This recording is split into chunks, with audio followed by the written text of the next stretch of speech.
I like Marcelo's mindset. It's a winner mindset. When you are winning, what the other competitors think about you and how should you approach the beginning of the match. You start attacking since the first second.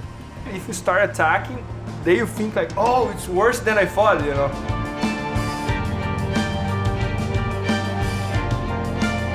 When you are winning all the tournaments, everyone has one image about you, in their minds.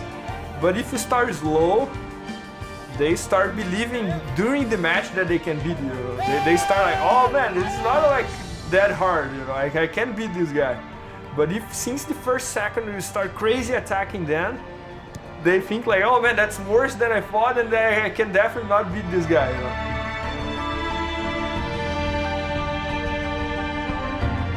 And if you see Marcelo's competing, he's like that. He shakes the guy's hand, tries to grab him, try the guillotine, try arm drag, try this, try that, and then the guy's already scared. He's like, man, I was expecting something bad, and then it looks like it's worse.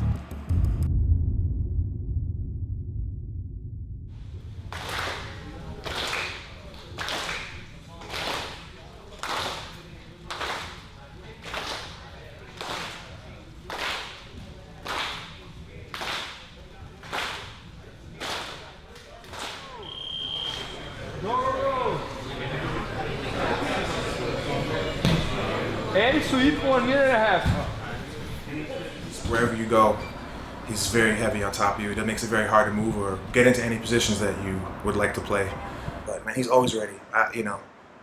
It's not much of a difference as far as the rounds that I get with him now before Worlds. It's always tough and it's always really intense training. Everyone got a partner? Go time, guys!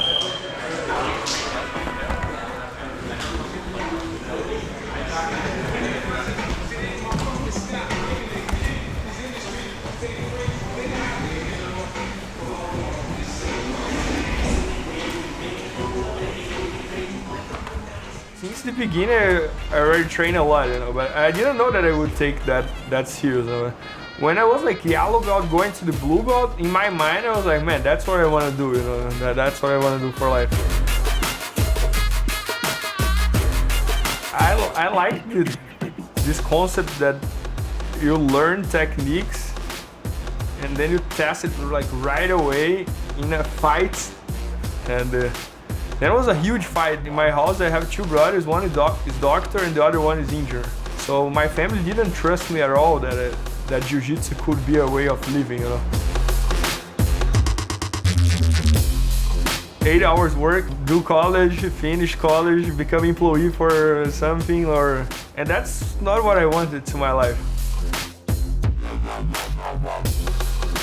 And then I was about to start the college of civil engineer, and when I saw the schedule was like class from 8 a.m. to 5 p.m.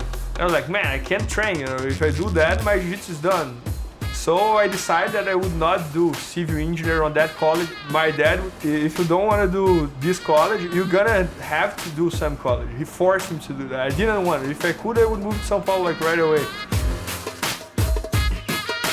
So it was harder than competing in tournaments to prove then that thing could work. You guys working on here is, for example, let's imagine him lay down here and Mark is gonna step here in between my legs and he's gonna start passing my guard, right? Guys, when this situation happens, it's kind of like a race here. Who's gonna set up the position first? If I have his lapel here, now he can set up any way of passing he wants, right? Pass, Mark. I'm really safe here, look, he can bump his hip, butt up as well. And I have the sweep. You're gonna grab his leg and catch the lapel.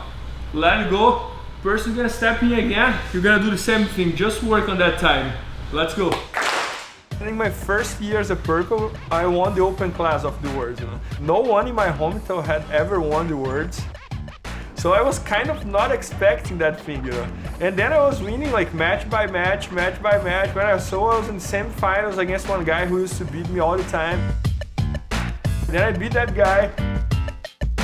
Then I went to the finals, then I won, and it was unbelievable, you know.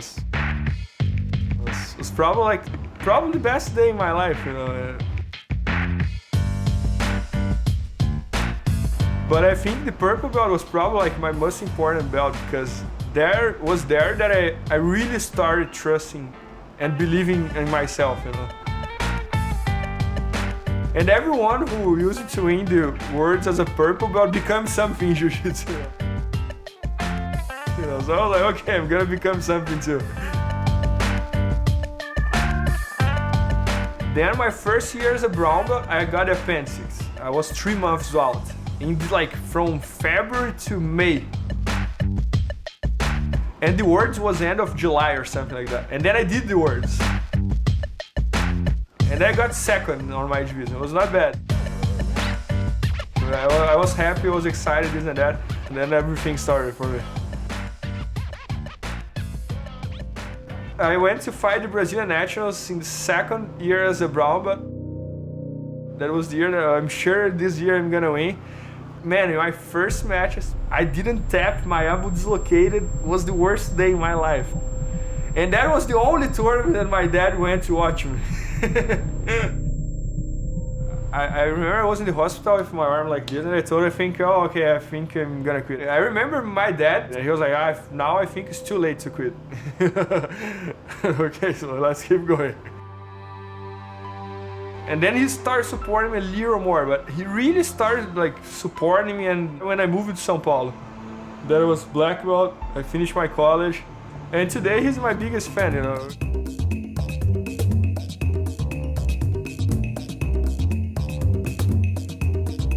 I wanted to be in one environment that everyone has the same goal as I. And then my teacher supported me to do that. He was the one who told me, okay, now you finish your college, you got the black belt. If I was you, I would go to Fábio Gurgel. São Paulo, everything's crazy expensive. All I did was like one matrix anywhere to sleep at night and train all the day. That's all I wanted to do. I just want to like sleep somewhere and train, that's it. And be a student of Fábio Gurgel too was super cool. It's so many people going there, and he has to be a little tough to see who is who, you know. Man, Fábio's a little tough in the beginning. I got there, I was all nervous, you know. And he was always very respectful and very professional, and that's what I wanted, you know. I was like, yeah, I just want to be in some place that the guy's professional and I'm going to be professional too. A gente tem o Bernardo com a disposição pro treino, como eu vi poucos durante a minha carreira, assim, até talvez um dos mais dedicados que a gente já teve dentro da Aliança. É um cara que treina demais, que está sempre pronto para a guerra, sempre treinado, sempre em forma. É um cara que realmente espelha muita gente aqui pela dedicação que ele tem. I have a very good fundamentals of jiu-jitsu that I learned from my teacher, from Fábio, this and that. And he treated me like a regular student, you know, for like 6 months. Then the second 6 months, he put me in the competitive plan. As a first year as a black belt, it was very good.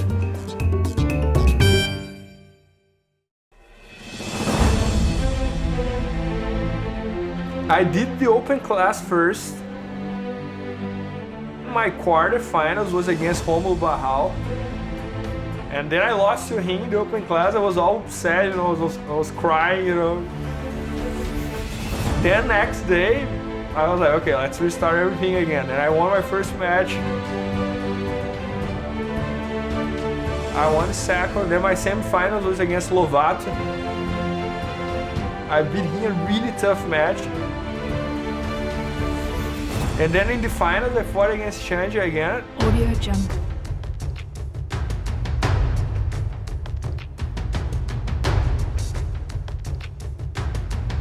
I always trusted a lot on my conditioning. In my mind, I always try to believe that the guy is gonna get tired first than I. So I was losing to Xande.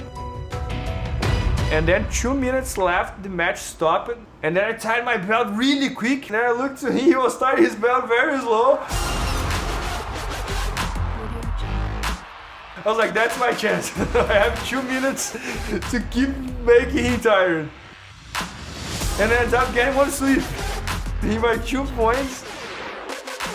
And I won the words, you know. And that for my confidence was very, very good too. I need that title.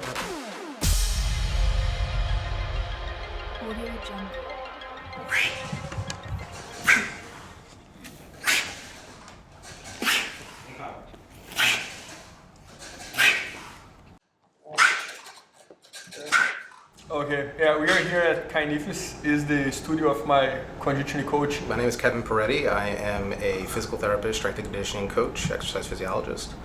And I have my own private studio where I basically take whoever wants to get to the next level to the next level.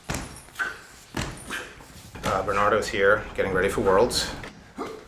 We're doing a phase of training where we're working on higher intensity with a lower volume to minimize injury, to reinforce muscle memory, and to not contradict what he's doing in his jiu-jitsu right now. The thing that's interesting about Bernardo's game is everybody knows what's coming. They just can't stop it. We set up each individual piece of the puzzle and train those pieces so that he can bring it back together synergistically right before competition, and then just have it dialed in, you know. So that's kind of been the focus with Bernardo. It's, I mean, like, it's painful, you know. Every day I come here, I know that, I don't know if it's psychology or not, but many times when I get over 100 nowadays, I really feel like, man, there's a cable pulling me and I'm still doing it. So now there's no cable, I have to do it. You know, it's kind of like 40 minutes, but really, really high intensity with him pushing myself, you know. And every time I come here, I know that it's going to be very painful, you know.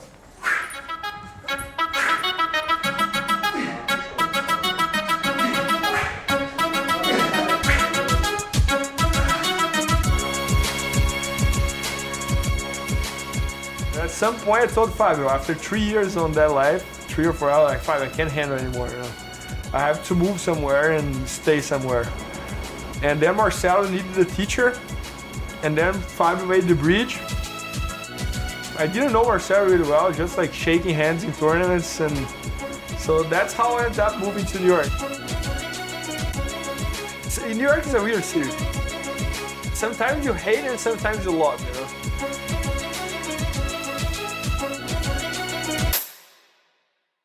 And everyone was talking about these Minas Gerais guys, because I'm from Minas Gerais, that beat everyone, you know. He fought against Renzo in the first match or something like that. And Renzo, I knew who was, and he beat Renzo, then he tapped everyone, he put Shaolin to sleep, and then, man, who is this guy, you know? And I started hearing about Marcelo, and then I started following his career, you know. And then it was a very good coincidence that I moved here, you know, to train at his school and teach at his school and train for him. So I was kind of fanatic about Marcelo, you know?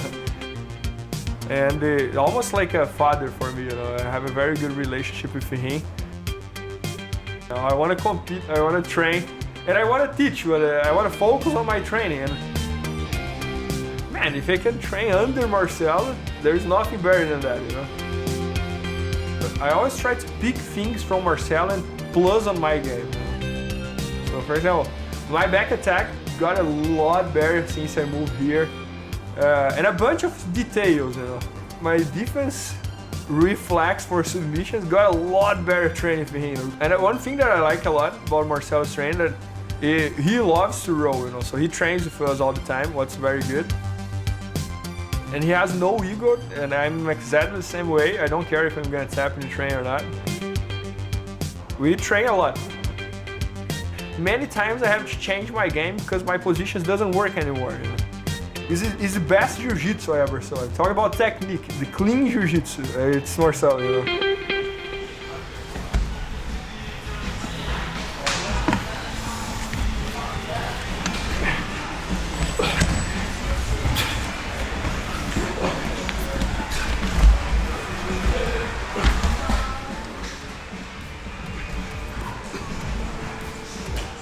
I started wrestling in 2014 when I did a match with Rodolfo. I had the single like 4 times in one match, and I didn't finish one single. Like, after that day, I was like, man, I have to find one good wrestling. And 1 week afterwards, I found it. And it's Edge in Hoboken. wrestling looks like jiu-jitsu a lot. I think the wrestling's helped me a lot, you know, a lot. For finish the single leg, more pressure. It's a really tough sport.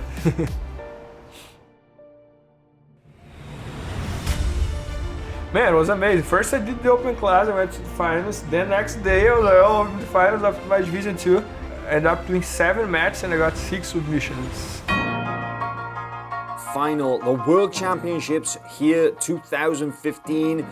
Bernardo Faria in the blue gi up against João Gabriel Rocha in the white gi. Then I got nervous, you know. It was probably like the finals I got more nervous, you know. Because I was like, I cannot lose, you know. And they look pumped. João Gabriel, low stance, could he be going in for a takedown? Bernardo rushing in on a single leg there. Going straight through to his trademark half guard.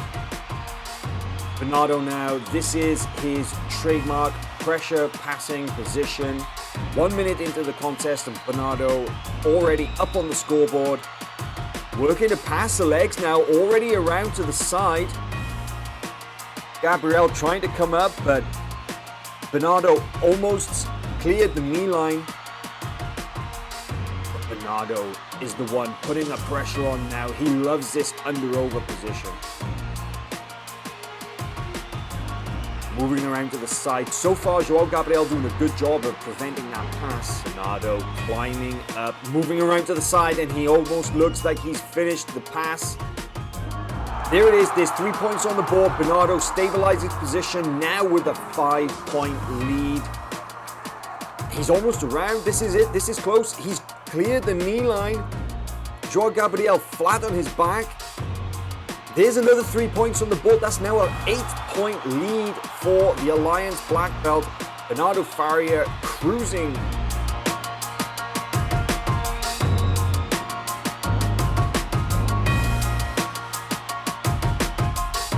Working from the 50-50 guard position now here. João Gabriel turning the hips, looking to come up.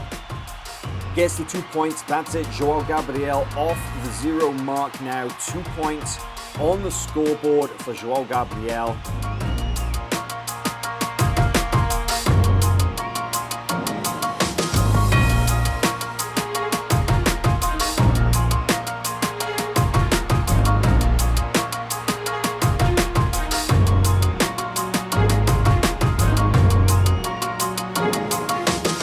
I know that we ended up in the 50-50 guard and he attacked my foot, but it was like 50 seconds left, you know. 30 seconds left in this match. João Gabriel is going to need to do something special here if he wants to try and take this up to his feet. Is João Gabriel. He's diving on a footlock, looking for the toe hold. João Gabriel cranking it. Bernardo looks nonplussed. And in my mind, I was like, I just cannot screen, you know, because if I screen, they would disqualify me. So even if it hurts, I have to close my mouth and stay like that, you know.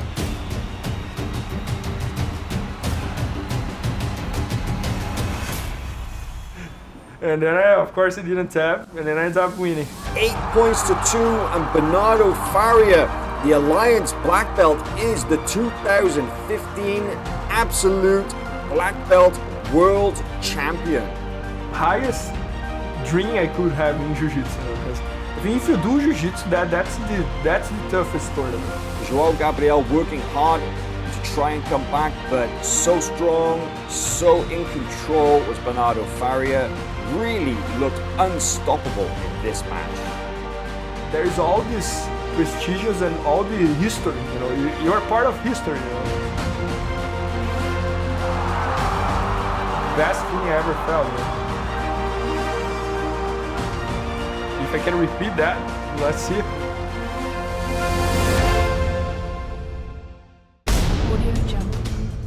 I want to see what's my limit, where I can get, you know. The tournament is the true time. Then Saturday is the day, you know, and I'm gonna compete, I can win and I can lose. Let's see what's gonna happen.